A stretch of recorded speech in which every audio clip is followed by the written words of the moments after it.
Tere tulemast Musta kassi taro lugemisse Jäärad. Siit tuleb lugemine teile nädalaks 9–15. märts. Ma olen teile siia valmis pannud 7 kaarti ja vaatame, mis neil kaartidel teile siis selleks nädalaks öelda on. Nädala algab teil siin Sauade 8-ga. Sauade 8 on taro kaardipaki üks kiiremaid kaarte. Sündmused hakkavad liikuma valguse kiirusel. Teil on oodata sellel nädal palju kõnesid, sõnumeid või äkilisi reisiplaane. Info liigub kiiresti ja tuleb valmis olla kiireks reageerimiseks. Edasi tuleb teil seal karikate rüütel. Karikate rüütel räägib sellest, et keegi tuleb teile pakkuma midagi, mis puudutab teie südant. See võib olla ka mõni romantiline kutse. Vot ei oska öelda, võib-olla keegi tahab teile õhtusööki välja teha. Siis järgmine kaart on täht. Täht toob tervenemist, lootust ja inspiratsiooni. See kaart näitab seda, et te olete õigel teel ja universum toetab teid. Edasi tuleb tähe kõrval müntide kuningas on see. Tema on üks tark valitseja. Temal on rahaasjad paigas, tema teab, kes ta on, kus ta on ja kuhu tema kulutab. Temal on tehtud projektid ja tema peab nendest kinni. Müntide kuningas ei tee emotsiooni oste. Tema teab täpselt, kuhu tema oma raha investeerib. Temal on eelarve alati paigas. Temal ei ole rahapuudust. Siis tuleb siit sauade rüütel. Sauade rüütel on täis otsustavust, täis energiat, täis suurt tahet edasi liikuda, ära teha midagi.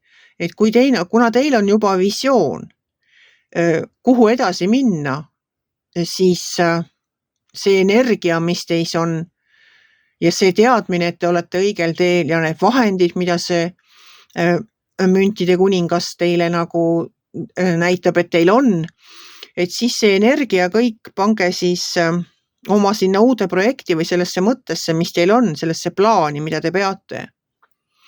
Ja hakake aga pihta. Siis tuleb meil siit sauade 5. Sauade 5 on selline pisukene,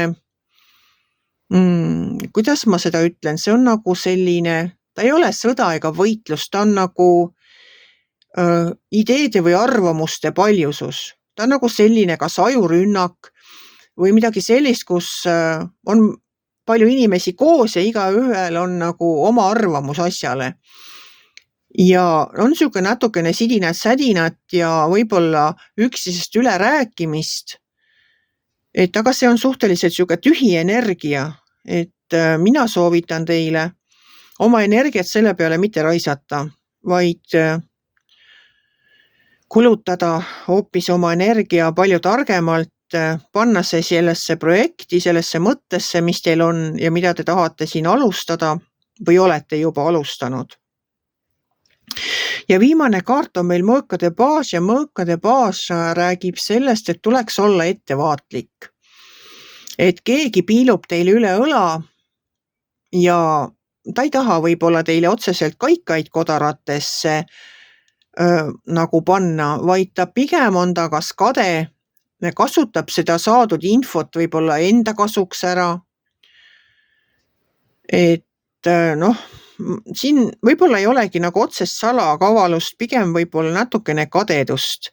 Et see kaart räägib info lekkimisest või siis sellisest ongi üle õla piilumisest, et keegi teid jälgib.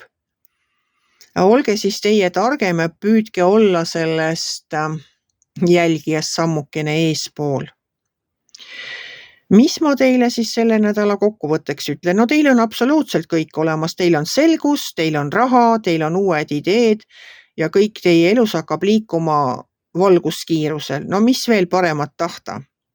Et las need kadestajad jäävad maha. Ärge tehke nendest välja. Ja ärge laskuge ka mõttetutesse vaidlustesse. Teil pole seda vaja. Te võite kogu oma energia ja selle jõu suunata hoopis oma projekti. Et tehke targad otsused selleks nädalaks. See on minu soovitus teile. Kui teile minu lugemine meeldis, ärge olge kitsi. pange ikka like pöiale üles, võite ka kommenteerida ja kohtume järgmisel nädalal.